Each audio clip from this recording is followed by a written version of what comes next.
2000 ছাত্র জনতার শহীদে আত্মত্যাগের মধ্যে দিয়ে যে অভ্যুত্থান সংগঠিত হয়েছে, যে বাংলাদেশ আমরা পেয়েছিলাম, সেই বাংলাদেশে আবার কি এমন ঘটেছে যেখানে একটা বিশ্ববিদ্যালয়ে, চট্টগ্রাম বিশ্ববিদ্যালয়ে 11 জন নারী শিক্ষার্থীদের বহিষ্কার করতে হবে? এই দেশে কি এমন ঘটেছে যেখানে ওই কুয়েটে 22 জন শিক্ষার্থীর নামে মিথ্যা মামলা ভারতে হবে, 37 জন শিক্ষার্থীকে বহিষ্কার করতে হবে? এখানে কি এমন ঘটেছে যেখানে পলিটেকনিকের শিক্ষার্থীদেরকে ওই জলপাইগুড়ি সেনাবাহিনী দিয়ে আক্রান্ত করতে হবে? আমরা তো আওয়ামী লীগের আমলেও ওই নিকটবর্তীতে পাশাপাশি ভাবে এইরকম কোন ঘটনা দেখে নাই। সাধারণ বিজ্ঞান ও প্রযুক্তি বিশ্ববিদ্যালয়ের একটা ঘটনা দেখেছিলাম আমরা, তখন সারা বাংলাদেশ উত্তর হয়ে উঠেছিল। কিন্তু আজকে আমরা দেখতে পেলাম যে গণঅভ্যুত্থানের সূচনা যেখানে হলো, সেই বিশ্ববিদ্যালয় হিসেবে গণঅভ্যুত্থানের সূচনা শিক্ষার্থীরা করলো, একটা জীবন যারা এই হাসিনার বিরুদ্ধে আন্দোলন সংগ্রামের মধ্যে দিয়ে কাটিয়ে দিল, সেই শিক্ষার্থীদের বিরুদ্ধে ওই বিশ্ববিদ্যালয় প্রশাসন দাঁড়িয়ে গেল।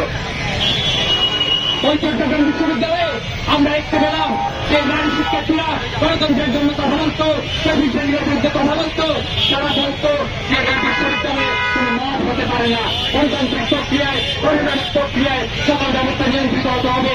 সেই নারী শিক্ষার্থীদেরকে ওই চট্টগ্রাম বিশ্ববিদ্যালয়ের প্রশাসন ব্যাপকভাবে হয়রানি করল।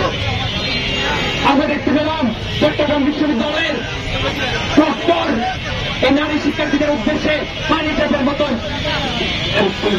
মন্তব্য করার সাহস করে।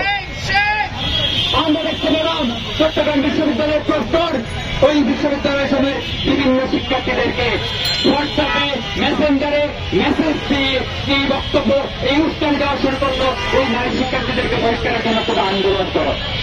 অর্থাৎ প্রশাসনের নিয়ন্ত্রণে এক ধরনের আন্দোলন যাতে হয় এবং এর প্রেক্ষিতে নারী শিক্ষার্থীদেরকে যাতে বহিষ্কার করা যায়, সেই বন্দোবস্ত ওই বিশ্ববিদ্যালয় প্রশাসন তৈরি করলো।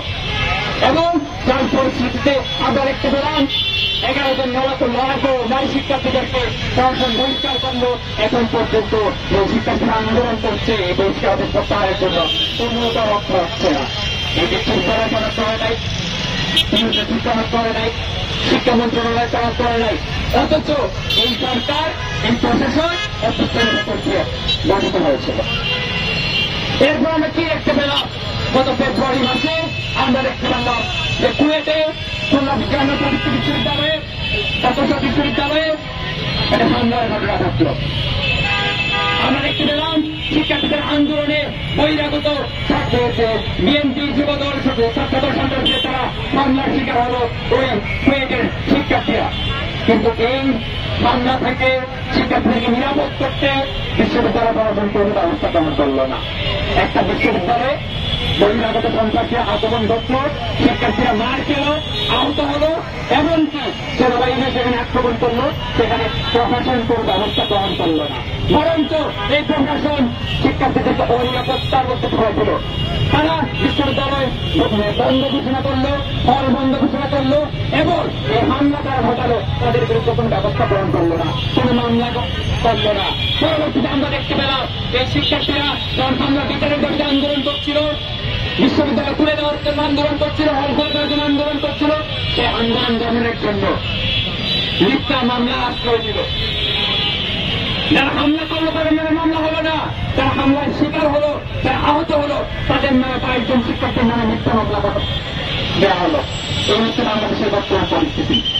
তারপরে যখন শিক্ষার্থীরা আরো আন্দোলন করছিল, তখন আমরা দেখতে পেলাম একটা প্রশাসন দাঁড়িয়ে গেল, একটা সিন্ডিকেট সভা হয়ে গেল। ওই সিন্ডিকেট সভার মাধ্যমে আমরা দেখতে পেলাম 37 জন শিক্ষার্থী, একজন দুজন না, একজন দুজন দুষ্কৃতিকারী না, 37 জন শিক্ষার্থীর উপর বিভিন্ন মেয়াদে বহিষ্কার দেওয়া হলো। এই নিরজ্জ ঘটনা এই বাংলাদেশে তখনই ঘটল যখন হচ্ছে আমরা একটা অন্তর্বর্তীকালীন সরকার গঠন করেছিলাম অভ্যুত্থানের নেতৃত্বে।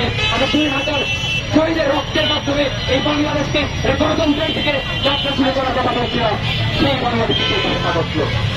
আমরা আগে বললাম যে যেই বিশ্ববিদ্যালয় সমূহ এই গণঅভ্যুত্থানের সূচনার ক্ষেত্রে ভূমিকা পালন করেছিল, সেই বিশ্ববিদ্যালয় সমূহ এই অভ্যুত্থানের দৌড়া থেকে অভ্যুত্থানের আকাঙ্ক্ষা থেকে বিপরীত দিকে হাঁটছে। ওই বিশ্ববিদ্যালয়ের প্রশাসনে তাদেরকে বোঝানো হয়েছে তারা এই অভ্যুত্থানের আকাঙ্ক্ষাকে ধারণ করেন না, এই ঢাকা বিশ্ববিদ্যালয় প্রশাসনে আকাঙ্ক্ষাকে ধারণ করে না। ধারণ করত আমরা দেখতাম না, এখানে ওই দিকে স্তম্ভ দেখতে দেখতাম মুছে ফেলার মতো ঘটনা করতো না। এই অভ্যুত্থানের আকাঙ্ক্ষাকে ধারণ করত, তাহলে আমরা ওই চারুতলায় আমরা নম্বর 14 যে সেই হাসিনার যে প্রতিকৃতি সেটা আগুন ধরার মতো ঘটনা দেখতে পেতাম না। এখনো এই ঘটনার কোন দিকে আশঙ্কা হচ্ছে, তদন্ত প্রতিবেদন আমরা সামনে পাই নাই। তবে তারা এই প্রশাসনে বসে আছে, শুধুমাত্র শিক্ষার্থীদের বহিষ্কারের জন্য তারা বসে আছে, আমরা তাই দেখতে পাচ্ছি। ফলে আমরা বলতে চাই আজকের এই সমাবেশ থেকে যে এই বিশ্ববিদ্যালয়ের জন্য যে গণতন্ত্রের দিকে যে যাত্রা শুরু করার কথা ছিল, এই প্রশাসনের কারণে সেটা ব্যাহত হয়েছে। এই আকাঙ্ক্ষা থেকে এই প্রশাসন বহু দূরে চলে গেছে। ফলে প্রত্যেকটা বিশ্ববিদ্যালয়ের ছাত্র জনতাকে, প্রত্যেকটা বিশ্ববিদ্যালয়ের শিক্ষার্থীকে এই অবস্থায় তুলতে হবে। আমাদের গণতন্ত্রটাই লাগবে, আমাদের অবাধ গণতন্ত্রটাই লাগবে। আমাদের বিশ্ববিদ্যালয় সমেত ছাত্র সংসদ নির্বাচনকে চালু করতে হবে এবং এর বিরুদ্ধে যারা দাঁড়াবে তাদের বিরুদ্ধে লড়তে হবে।